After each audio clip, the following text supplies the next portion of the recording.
俺爷收藏了一块银元啊，他这整天当宝一样放着，我这趁他不注意，给他偷拿回来，哦，出来估估价。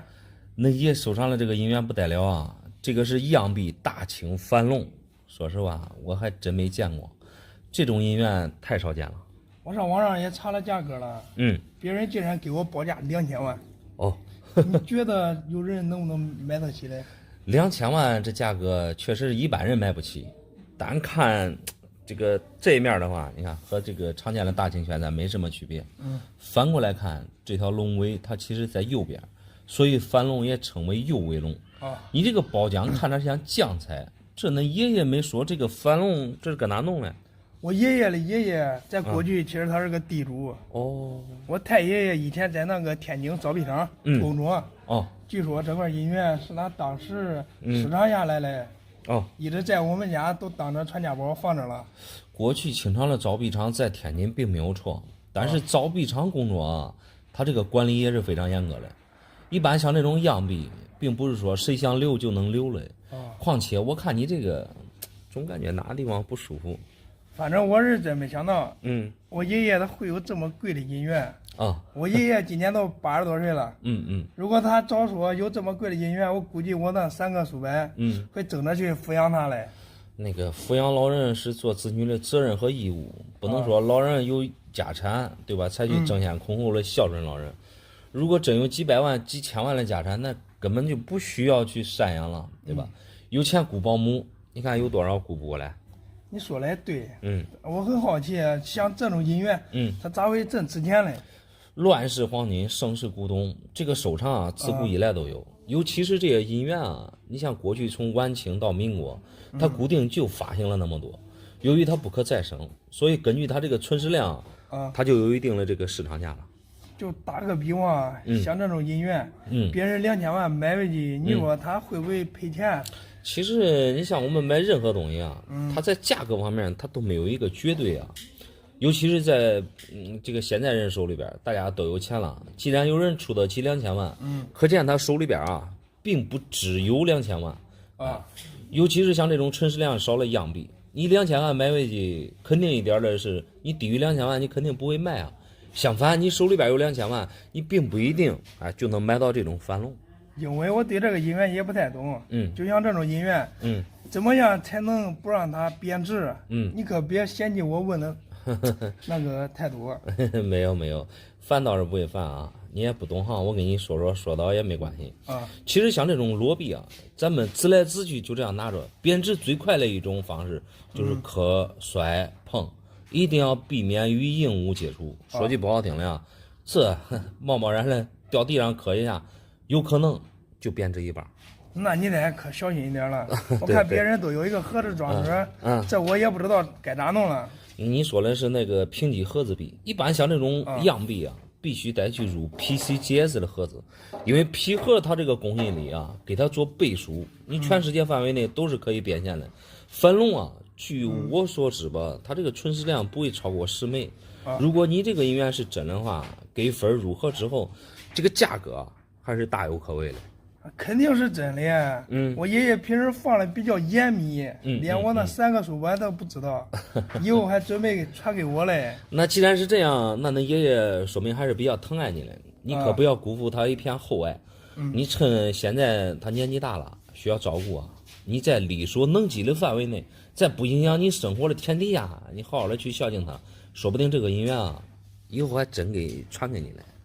对，俺爷都是这个意思，趁他5岁这份我得赶紧把这个银元给他还回去。那行，那你就完璧归赵给他送回去吧。等会儿我给你找个包裹装着，省得磕着摔着碰着了。年轻人，祝你好运。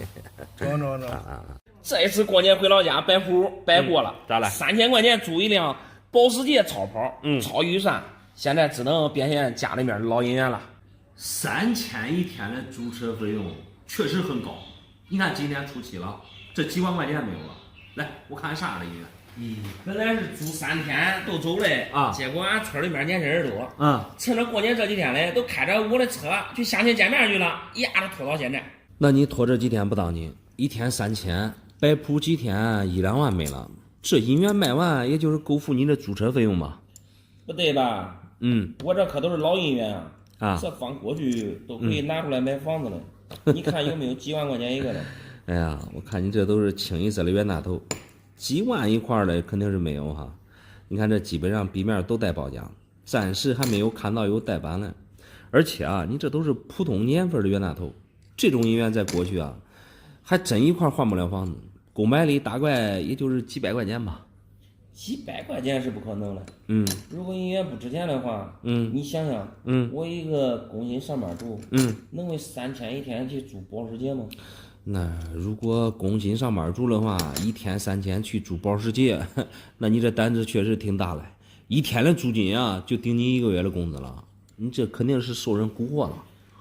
受人蛊惑倒是不至于。俺爷当时给我这姻缘的时候，就是准备让我结婚买房成家用啊。我跟你来说一下啊，咱农村人对姻缘的认识，但凡家里边有姻缘的，10个有8个都认为这是宝贝，有的甚至认为啊可以买车买房都不在话下。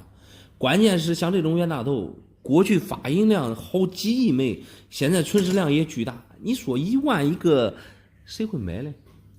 在商言商，我也知道，恁这些人啊，都乱砍价。我都不知道过年之前，我都在网上咨询过好多专家了。啊，咋说？一块给我5万。一块5万我还真要不了，因为网上那些专家报价都是胡扯的。一听你在网上估价了，估计咱俩还做不成生意。东西还是你的，给，你这还别着急啊！我确实是急用钱，有差不多啊，我都给你了。你给我简单的报价吧，我听听。我的报价你绝对接受不了，因为你在网上已经询过价了，几万一块的冤大头不是你这样的。你像皮盒上几万的冤大头啊，必须得上 MS65分以上。就单看你这壁面上的包浆，这入啥盒子肯定也是没分啊。冤大头总共发行过4个年份，最贵的8年，你这里边没有。即使有的话，就你这个品相也上不了万吧，因为姻缘都是看状态的，状态为王，状态决定了他们的价值。而你的这一看都是罐装深坑绿锈，这种姻缘啊，都是之前埋在地下时间长了，这造成了包浆。虽说壁面这都个个无伤无戳，但充其量只能归类到这个通货的范畴而已。实不相瞒，就你这种品相，我给你估价现在市场价1000一个吧。1000一个？对。你这也太能开价了吧？你不能看我急用钱，就使劲宰我呀？没有，你这叫落井下石。落井下石还真谈不上，因为咱俩第一没有形成买卖，你感觉这价位不合适，你可以相应的留一留。另外，我也是给你提个醒，网上专家的那个估价一个几万不可信，你千万啊不要信以为真。得了吧，1000一个，我也绝对不会卖。你不能看我租保时捷，你就过来毁我的姻缘啊！